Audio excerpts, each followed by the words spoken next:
ఓం నమో వెంకటేశాయ. ఎన్నిసార్లు వెళ్ళినా ఎన్నిసార్లు చూసినా మళ్ళీ మళ్ళీ చూడాలి అనిపించే ప్లేస్ తిరుపతి అండి. సో తిరుపతిలో వెంకన్న దర్శనం చేసుకుంటే ఆ సంతృప్తే వేరేగా ఉంటుంది, చెప్పలేమన్నమాట ఆ మాటల్లో. సో ఆనందాన్ని నాకైతే చాలా ఇష్టం అండి. ఇయర్లీ వన్ టైం ఖచ్చితంగా వెళ్తాం మేమైతే.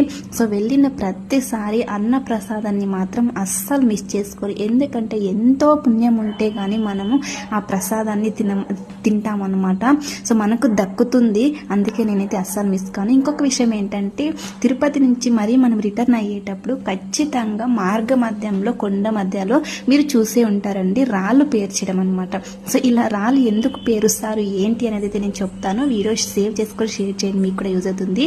సో మన సొంతింటి కళ నెరవేరాలి అంటే ఇక్కడ 5 రాళ్లను ఇలా పేర్చి వస్తే మన సొంతింటి కళ ఇప్పుడు కాకపోయినా నిదానంగా ముందుకైనా నెరవేరే అవకాశం అయితే ఉందన్నమాట.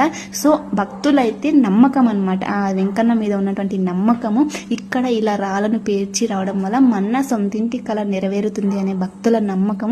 మన మనసులో ఉన్న కోరికలు అలా కోరుకొని 5 రాళ్ళని కానీ 9 రాళ్ళను కానీ ఇలా పేర్చి వస్తారు.